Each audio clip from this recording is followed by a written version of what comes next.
Jumpa lagi bersama Wisna di sini. Bagaimana kabar kalian? Semoga kalian selalu sehat dan selalu semangat untuk belajar. Topik kita kali ini akan belajar tentang hubungan antar sudut. Mau tahu? Kita simak yuk. Oke, kita akan mulai dari sudut sehadap ya. Kita perhatikan dulu gambarnya. Coba kalian perhatikan warna yang sama. Contohnya, A1 dengan B1.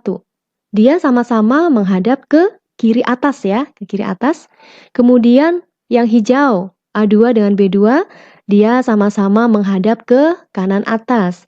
A3 yang berwarna biru ya dengan B3 ini sama-sama menghadap ke kanan bawah. Dan A4 dengan B4 sama-sama menghadap ke kiri bawah. Nah, berdasarkan arah hadapnya, maka sudut-sudut ini disebut sebagai sudut sehadap. Sehingga sudut ini memiliki besar yang sama. Gitu ya? Oke. Kemudian sudut berseberangan dalam. Sudut berseberangan dalam, contohnya di sini ada A4 dengan B2. Ya kan? Dia berada di dalam dua garis dan berseberangan. Begitu juga dengan A3 dan B1. Sama ya, dan memiliki besar sudut yang sama. Sekarang kita ke sudut berseberangan luar. Kita perhatikan gambarnya. Berbeda dengan sudut berseberangan dalam ya. Kalau ini, kita perhatikan yang warna sama. Berada di luar dua garis ini. Dan dipisahkan oleh satu garis panjang yang di tengah. Sehingga membentuk sudut berseberangan luar. Nah, besar sudutnya adalah sama. Ya, jadi A1 dengan A3 itu sama besarnya, kemudian A2 dengan B4 besarnya sama. Gitu ya. Sekarang kita ke sudut sepihak. Kita perhatikan dulu gambarnya. Ya, kita perhatikan warna yang sama. Nah, contoh A1 dengan A4 ini berada di sebelah kiri ya, di pihak yang sama. Dan jika ditambahkan, ini akan membentuk sudut lurus, yaitu 180 derajat. Begitu juga dengan A2, A3, B2, B3, B1, dan B4.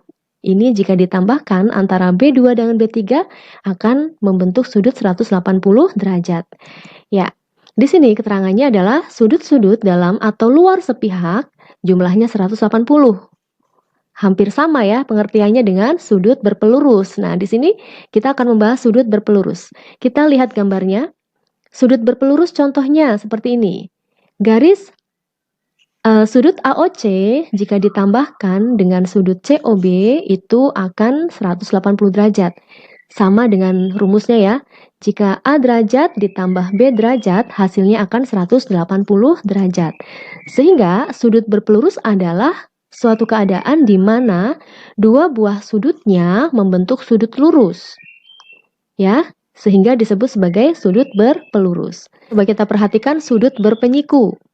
Ya, sudut berpenyiku kita lihat di sini ya, sudut BOC atau di sini diwakilkan oleh Y derajat, kemudian sudut COA oleh X derajat. Ini jika ditambahkan akan membentuk sudut siku-siku atau 90 derajat ya. Sehingga rumus sudut berpenyiku adalah X derajat ditambah Y derajat sama dengan 90 derajat.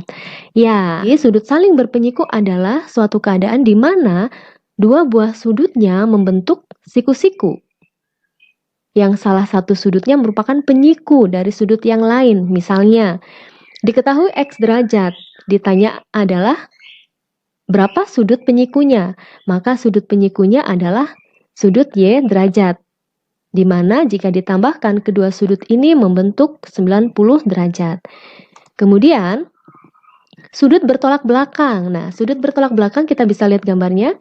Yang bertanda merah, yaitu sudut LOM dengan sudut KON, ini saling membelakangi ya, sehingga besar sudutnya sama. Begitu juga yang bertanda panah biru, sudut KOL dengan sudut NOM ini saling bertolak belakang sehingga membentuk sudut yang sama besar. Oke, sehingga sudut yang saling bertolak belakang adalah dua buah sudut yang saling bertolak belakang dan memiliki sudut yang sama besar. Gitu ya.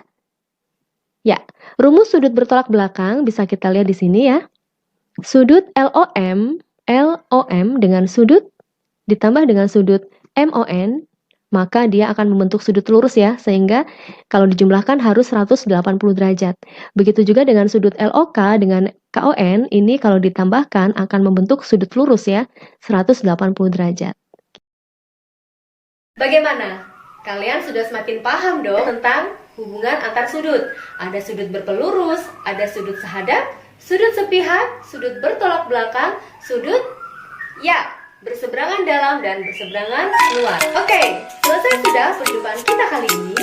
Sampai bertemu di topik selanjutnya. Bye-bye!